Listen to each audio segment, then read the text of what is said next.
Okay, hello everybody. Today we are exploring the Dongbaek Station area, which has plenty of walking because you can walk to Hyundai Beach from here, or you can go on the Green Belt, which used to be a commuter line in Busan, a commuter train.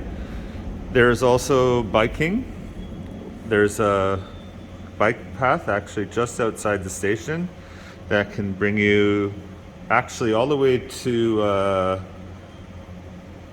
Kimhae and north of Kimhae, or it can bring you south all the way back to Kwangali Beach, to the Suyong River, or to Igade.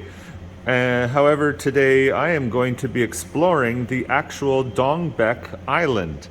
So there's a little bit of hiking involved, not too much.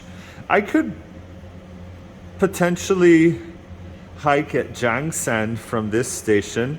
However, it's a little cold today, so I'm going to be taking it easy and just checking out Dongbaek Island.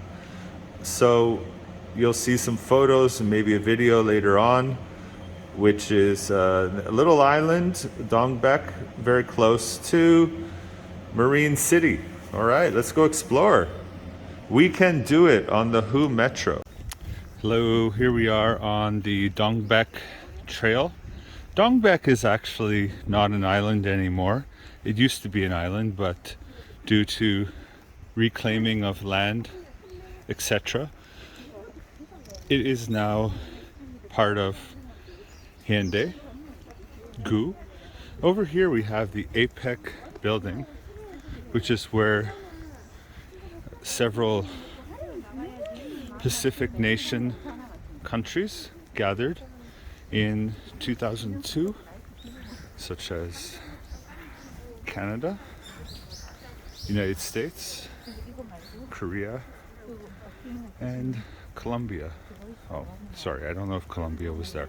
But it basically any country that touched the Pacific and is part of APEC visited Busan and had meetings. This is one place that was purpose built so that people like George Bush Jr. and others could eat lunch. No, I say 2002. I think I might be wrong on the date, but yeah, this is APEC House.